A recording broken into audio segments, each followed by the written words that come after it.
Sim. Então, esse é um ponto. E o segundo ponto, e é a pergunta, você tem notado, ou talvez não, que com o passar do tempo, os alunos do curso de filosofia, talvez e principalmente, pode ser da rede pública também, mas da faculdade, eles estão com menos capacidade de pensar profundo? Ou isso não acontece? Então, bom, eu vou até começar pela segunda questão, então, né? Começando pelo fim? Então, a gente até tem, né, essa fala, né, e acho que ela até está na nossa narrativa também, enquanto professor e tal. As gerações hoje estão com muita dificuldade de concentração, né? Algumas coisas viraram um tanto quanto modismos, né? Tem muitos termos aí que tentam patologizar, né, certos comportamentos, né, no próprio mundo escolar, o tal TDAH, isso aí todo mundo tem agora. Todo mundo tem que ter uma síndrome. Eu não dou conta de ver um vídeo de mais de 10 minutos porque eu tenho hiperatividade. E começa a patologizar uma questão. Tem um autor também, né, que a gente até trouxe ele em Poços de Caldas, é um alemão, vive na Alemanha, e numa das vindas dele no Brasil a gente o trouxe aqui. É um dos filósofos também mais idoso hoje aí do mundo, e ele vem da formação da escola de Frankfurt, foi, né, da geração de Adorno, Habermas, né, uma geração posterior, né, aos fundadores. E ele estudou muito esse tema também, tem trabalhado com essa questão desses novos tipos de comportamento, e coloca, essa é uma questão de, se for para patologizar, não é patologizar os indivíduos, é patologizar a nossa época, a sociedade, a nossa cultura, que se tornou uma cultura hiperativa, uma cultura do excesso, uma cultura... E Sargino, inclusive, vários autores, vários filósofos têm trabalhado com essa coisa, né? O Bauman trabalha da questão das relações líquidas, a modernidade líquida, as coisas efêmeras, tudo é o fast food, é o aqui e o agora, é a coisa rápida, né? É aquele pro deleite mais imediato, e fugindo a as coisas que podem permitir experiências mais profundas. Não só um pensamento, mas a própria vivência, né? Tem um autor... Não tem aquele que trabalhou nessa linha, que é o do Sociedade do Cansaço? Eu não lembro o nome dele. Eu ia até falar agora, o coreano, né, o Bin Sung, né, é um nome também que eu não tenho muita familiaridade com. Só voltando, o alemão que você trouxe para pós, qual é o nome dele? Christoph Türke. E ele tem... A gente já até tem trabalhado, né, estimulado alguns livros. Ele tem até um pequeno livro sobre hiperatividade, que ele contesta que isso não existe, né? E o que a gente está... Mas, por outro lado, a gente tem que tomar, às vezes, um pouco de cuidado também para não estigmatizar e não cair numa certa nostalgia de que, noutras épocas, tudo era bonito, as pessoas tinham arco-íris um espírito mais crítico, as pessoas tinham uma capacidade... Será? Né? Às vezes, eu vivi a segunda geração dos anos 60, né? Eu falo que eu sou dos riponga dos anos 80, né? Que pegou as influências dos anos 60, né? Antes de cair na geração Coca-Cola, né? E aquela herança, e ficamos às vezes com aquela imagem mítica de que a juventude dos anos 60 era crítica, era... Será que predominava isso, né? Um filme que eu gosto muito é aquele Forrest Gump, né? E ele traz uma autocrítica daquele período, quer dizer, ali tinha tanta leviandade, tanta futilidade como... Até atualmente, ou tinha nos anos 80. E na geração dos nossos pais, dos nossos avós, será que todo mundo tinha isso? Lá no século XVIII, século das luzes, século da filosofia, né? Sócrates foi assassinado por quê? Porque a maioria das pessoas viviam no senso comum, né? Todo pensamento crítico foi abominável, né? As autoridades políticas o perseguiam, os donos do poder se sentiam incomodados, e né, ele foi acusado de corruptor da juventude, porque, né, Ensinou a alguns pensar. jovens ele estava tentando ensinar a pensar, porque a maioria não pensava, a maioria ainda ia na onda dos falsos filósofos, ou de alguns Os filósofos chamados popstar. popstar, né, que era muita coisa do falar bonito, mas sem conteúdo. Hoje seria chamado de coach. Então, né, os coaches, né?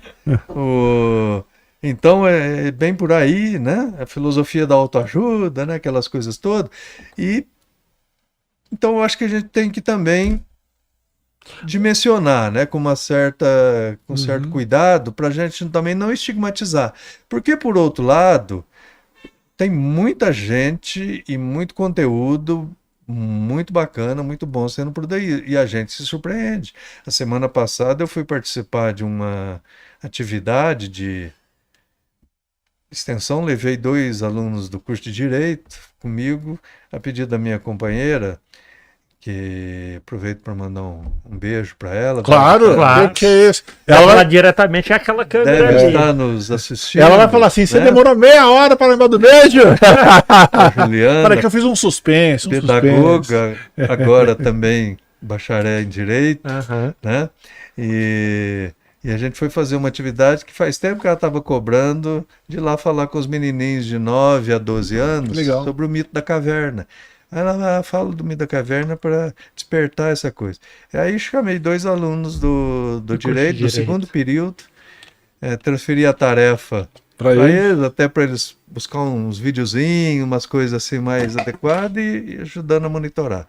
E fomos. Aproveito para agradecer também, né, que é o Theo e o Jean, né, e fizeram um trabalho muito bacana. E a gente ficou surpreso de ver assim, meninas de 9, de 10 anos levanta uma questão, faz um comentário. Então, quando há esse estímulo, então é onde eu digo, o problema está muito mais nas nossas estruturas da sociedade, nos sistemas de controle da mídia, nos sistemas de controle das próprias plataformas, no sistema de controle escolar, né? Dos gestores, né? Tá aí o exemplo do secretário citado, né? Porque quando é oportunizado a essa meninada, né? Quando eles reagem positivamente e vão saber diferenciar. Então, eu acho que o que precisa é esse estímulo, né? Mas para não deixar a primeira questão tua sem Aberta. resposta também passar para o Ciro, né? A interdisciplinaridade que você falou é fundamental. Os grandes momentos e movimentos na própria história da filosofia foram aqueles em que tinha essa interdisciplinaridade do conhecimento. Já lá na Grécia Antiga, na Índia Antiga, na China Antiga, no Egito, né? E no mundo moderno que começou, a época do Renascimento, não tinha essa separação. Os grandes nomes de pensadores da história não tinha essa. O que ele era? Ele era de tudo um pouco. Ele era um grande sábio, um grande pensador. O que era um Galileu Galilei? Era um físico, um matemático, um artista, um gramático, um filósofo. Ele era tudo, né? E aí eu levo, né, o pessoal da área da saúde, por exemplo, os grandes pensadores da saúde, os pais da medicina, os pais né, eles eram grandes conhecedores de tudo um pouco, né? E isso perdemos muito, né? Esse tecnicismo, e isso tem nome na própria história do pensamento, né? A gente deve isso a uma escola do pensamento que vocês estudaram, que é o positivismo, que fez essa compartimentação do conhecimento, separando cada coisa na sua gavetinha e, pior, hierarquizando, né? Isso é Essa melhor que isso, gavetinha mais está importante. aqui, essa é mais importante, essa tal. E, infelizmente, esse modelo está ainda presente na nossa distribuição de grade curricular, na distribuição de cargas horárias, né? E perdeu essa dimensão. Hoje voltou-se a falar muito em interdisciplinaridade, mas na prática ela ainda é muito pouco praticada, né? Fala, Será que esse mas não modelo não faz. dá para ruir, Gerson, em algum curto espaço de tempo? Porque tá... Ou longo. ou longo, na pior das hipóteses. Eu acredito que, de certo modo, ele já meio que ruiu. Uhum. De uma forma mais ampla, não se sustenta mais. Você deu o exemplo aí das provas de OAB, por exemplo, de cursinhos preparatórios para exames de concursos, Sim. né? O Enem já vem nessa pegada há Também. muito tempo, o ENAD, né? Hoje, as seleções até para cursos de mestrado e tal, hoje elas estão passando muito por provas nacionais gerais. Tá essa tendência em concursos. Os próprios órgãos públicos estão nessa tendência agora. As instituições vão aderir a um sistema de concurso único, né? Então você faz um concurso e dentre eles você pode direcionar para as instituições que têm vagas e que abriram. E só é possível fazer isso se for de uma forma interdisciplinar. Os próprios sistemas de comunicação, né? Tem que trabalhar de uma forma múltipla, né? E o próprio sistema de trabalho, né? Hoje não é possível. Eu sempre falo com os alunos lá, as grandes empresas, as grandes corporações que estão aí conduzindo o mundo, elas só conseguem trabalhar num sistema interdisciplinar. Sim. Né? O Bill Gates já falou isso várias vezes, né? O Bill Gates na Microsoft foi uma das primeiras empresas a contratar filósofo no seu quadro de trabalho. Olha. Antropólogo, filósofo, tal, para prestar consultoria, porque ele percebeu que muitos softwares, precisam até daquele conteúdo filosófico. Os jogos de games, né? A inteligência artificial, né? Então tem que interagir de uma forma interdisciplinar, porque o conhecimento ele é naturalmente interdisciplinar, né? E vou até aproveitar aqui mais um exemplo pessoal agora. E vou até passar vergonha aqui na frente da câmera, né? Mas para mostrar isso, né? A minha companheira, então, volta a mandar o segundo beijo para compensar a demora, Marcelo. Mais um pé de música, hein? Ela é meio concurseira. E agora está terminando o curso e ela está voltando a fazer alguns concursos. E aí ela escreveu alguns e eu fui acompanhar. E aí tinha alguns concursos na área de educação simultâneos. Aí ela falou, por que você não faz também? Eu falei, vou fazer. Meu filho falou, um bom hobby para você que está agora já meio que na carreira de aposentando, né, tal. Eu falei, vou, mas fui sem estudar, sem saber o que ia cair na prova, na verdade, né? E aí fiz né, na área para professor de história, você acredita? Para ensino médio de novo, aqui na cidade de São Lourenço. E não passei, fui reprovado, né? Aí fui ver, queria saber por que eu fui reprovado, né? Eu acertei, né? Ficaria, em tese, em terceiro lugar no concurso, pelos aceitos. Praticamente gabaritei as da área de história, né, específica, as da área pedagógica, educacional.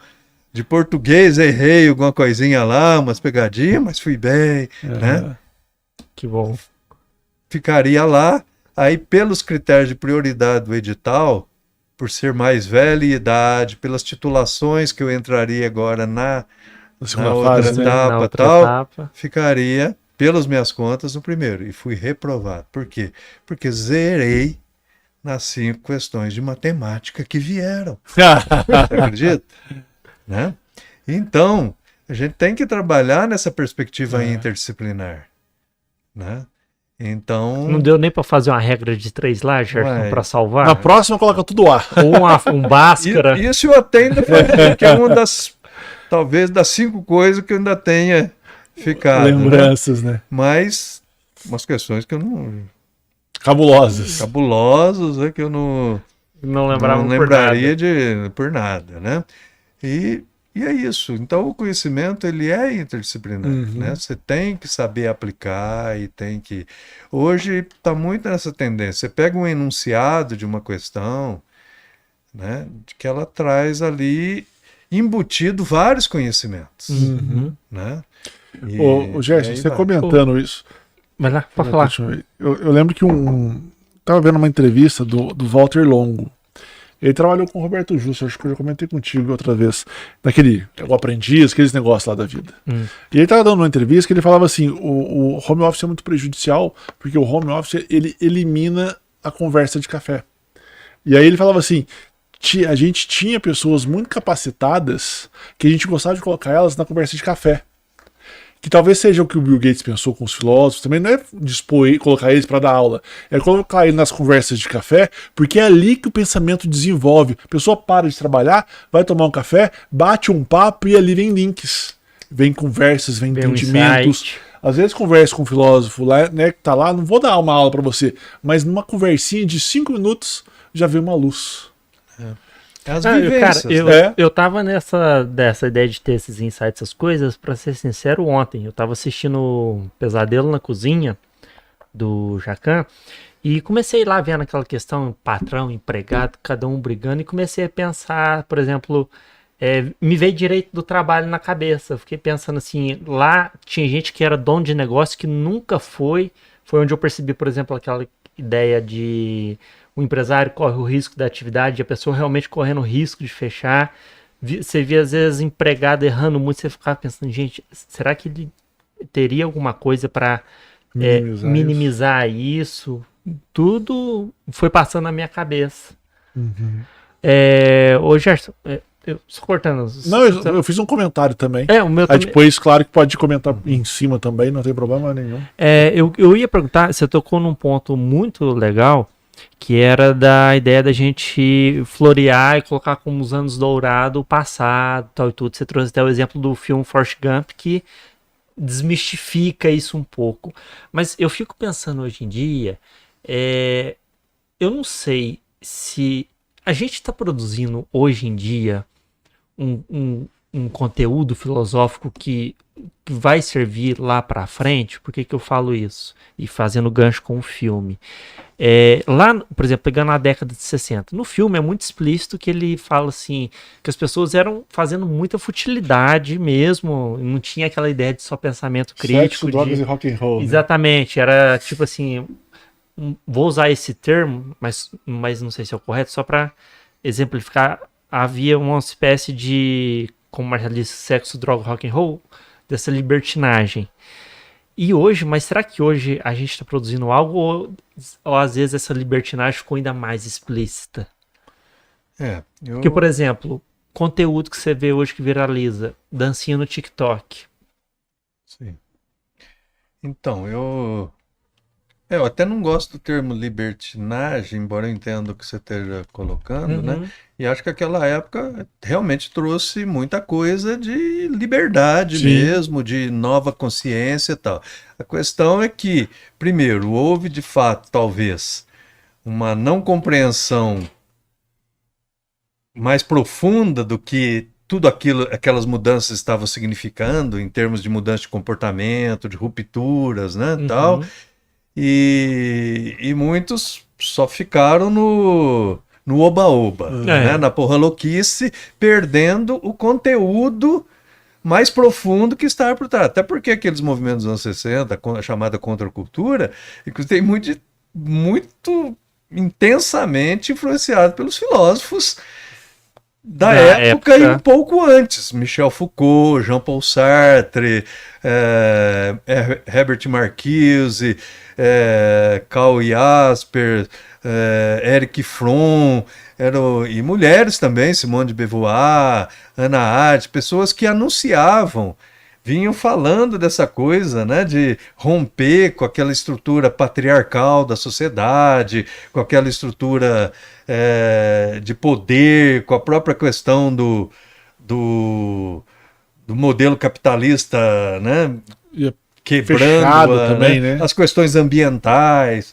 né, a questão de um certo retorno à natureza, né, uma busca de modelos mais alternativos de uma vida diferente. A própria ideia da sociedade alternativa. Até a própria monogamia de um casamento. A própria questão da sexualidade, né, de de quebrar o tabu, né, os preconceitos, e foi o pontapé inicial, vocês estudarem direito, a questão dos direitos civis, inclusive, né, a questão do negro, a questão da auto-identidade, da afirmação, né, das próprias identidades culturais. Então tem uma herança extremamente Rica. bacana, rica, né? E a música incorporou a arte, né? Os movimentos que surgiram daí. Agora, houve realmente uma perda de sentido. O próprio capitalismo soube apropriar disso, né? Soube transformar o jeans num produto, né? Soube transformar a música rebelde outro. da época num produto, soube, né? E essa ginástica que o capitalismo faz muito bem, né? Que consegue apropriar, e eu acho que isso tem a ver com hoje também, né? O TikTok, por quê? Porque até que ponto interessa esse conteúdo vazio, né? Eu não estou preocupado, né, com Nem um o que pouco. está gerando de conteúdo, eu estou preocupado se está gerando Se tá like, viralizando. né? Se está viralizando, se está, né? E quem Pessoas está assistindo. produzindo também não está preocupado com o que ele está fazendo, quer saber se ele está ganhando seguidores, se ele está, então, e como, de fato, nós estamos nessa sociedade líquida, efêmera, do curto tempo, do cansaço, né, do esgotamento, o Andy Warhol, grande autor, artista, pintor, né, americano lá dos anos 70, já falava, né, e foi um profeta, né, que se concretizou agora. Daqui a um tempo todo mundo vai querer os seus 15 minutinhos de fama. Agora já não está nem tão exigente, não precisa nem ser 15, pode ser 10 um segundos. minuto, 10 segundos. 9 segundos. 9 né? segundos e tá bom. Junto com isso tudo que a gente está vivendo hoje, eu costumo chamar de protagonismo precoce. O que acontece? A pessoa não está pronta para estar no posto que ela se coloca, mas ao mesmo tempo de alguma forma ela consegue estar ali e consegue ter as pessoas que seguem o que ela diz. Então a pessoa às vezes ou ela não tem a experiência ou ela não tem a formação acadêmica o suficiente para estar ali, mas de alguma forma ela está. Seja por causa de dinheiro que ela injetou para poder estar ali, enfim. E isso acaba gerando um outro fenômeno que são pessoas que contestam sem ter embasamento Teórico, né? teórico, pessoas assim, chaves da história do país. Por exemplo, quando você vê uma pessoa que não sabe fazer um copo falando mal de Paulo Freire. Essa banalização, né? E essa ideologização também de tudo. Quer dizer, você não precisa compartilhar a mesma ideologia do Paulo Freire. Sim. Você pode, inclusive, ser um crítico radical ao trabalho e ao pensamento que ele expôs e a sua visão. Agora, você querer desclassificar gratuitamente, sem fundamento, sem ter nunca lido uma linha, né? Porque alguém falou que esse cara não presta, né? Então cai numa banalização, numa coisa. E esses movimentos todos, né? Eu tenho trazido muito essas discussões para a sala de aula e feito inclusive seminários, tal. Esse semestre agora que está terminando mesmo, a gente até a semana passada estávamos fazendo, e os temas que foram bastante debatidos, essa questão, né, de começar banalmente a questionar a vacina contra a Covid, né? Tem até um site de filosofia, fica a dica, muito bom, um blog, A Terra é Redonda. É o nome deles, mas obviamente para fazer, né? E é um blog, né, muito, muito bom. E então essa banalização, né? E com todo respeito né? Mas aquela expressão, né? O WhatsApp a tia do WhatsApp, né? Passou a ter mais autoridade na sua fala do que uma ideia, um ensinamento, um conhecimento que já está consolidado, né? E aí vem essa banalização de tudo, né? E a banalização do sentimento, das emoções, né? Banalização do sentido da vida, do sentido. Então aí que eu acho que trazer a filosofia para o cenário, e aí, né, concordo plenamente, Marcelo, eu não consigo imaginar Academia de Platão, o Liceu de Aristóteles, ou mesmo as escolas filosóficas nesse modelo que nós caímos hoje também, né, de muito burocrático do nosso ensino, que bloqueia aquela espontaneidade do filosofar em si, né? Sem banalizar que é uma coisa de botequim, né? Mas é uma coisa de vivência. E sem também Né? te colocar numa caixinha da Isso ideologia. é fechado nesse sentido, né? De ter essa espontaneidade. Só que a filosofia nasceu nas ruas, né? Nasceu nas ruas, né? Na praça, na ágora, né? Eu participo de um coletivo que a gente fundou aqui em 2017. Aqui em Poços? Aqui em Poços, que é o coletivo Polis. Né? E a ideia foi bem essa, polis de cidade, da rua. E a gente fez questão de fazer as primeiras reuniões desse coletivo em praça pública. Fazia na pracinha da Urca ali. Aberto, não? Né? Aberto. Ao público em geral? Aberto, né? E depois fizemos ali no Coreto, tanto é que o nosso símbolo, inclusive o símbolo gráfico, né? O desenhinho, até o meu filho, o Cefas, né? Fica aqui também. Abraço pro Cefas e pro Wesley, que deve estar acompanhando a gente aí nesse. Ó, demorou quase uma hora, hein? Manda 2 abraços já. E se estiver, inclusive, né, o Rafa, hoje é colega do Wesley, tá passando a semana aqui em Poços de Caldas, vindo lá de Araraquara, deve estar que junto legal. lá com eles lá. Se não viram agora, eles vão ver depois, Com que fica certeza. gravado, né? Fica. Eu passei para eles. E o Cefas fez até o logo, que é um coretinho, né? A gente tem até um adesivo que a gente, por onde viaja, a gente gosta de levar e colar igual esses de motociclista, né? De coisa. Falou, vamos espalhar a ideia. E o dizer dele, o slogan é pensar a cidade, pensar a política. Mas não no sentido político partidário, porque pensar a política é pensar tudo isso, né? É pensar politicamente a nossa existência, socialmente a nossa existência. Fazer contribuições. Que Aristóteles dizia, geral, né? somos animais políticos, sociais, né? Pensantes, que temos esse dever de pensar o ambiente, pensar, né, a nossa coisa, e da forma, né? E muitas vezes a desmotivação, inclusive, e aí eu não atribuo culpa aos nossos alunos, de muitos não gostarem da filosofia e não entender, porque caiu muito nesse modelinho também, né? Virou mais um conteúdo chato que eu tenho que estudar teorias de caras que já morreram há tanto tempo. Exato. E não é isso, né? É trazer para esse universo do pensamento, né? E quanto mais espontaneamente isso for, né, feito, né, mais bacana a vida, né? E aí essa coisa de perceber que está em tudo, né? Esse pensar está em tudo, Sim. né? É parte da vida. Ciro, eu queria, antes até, aqui o negócio tá fluindo rápido, e eu acho que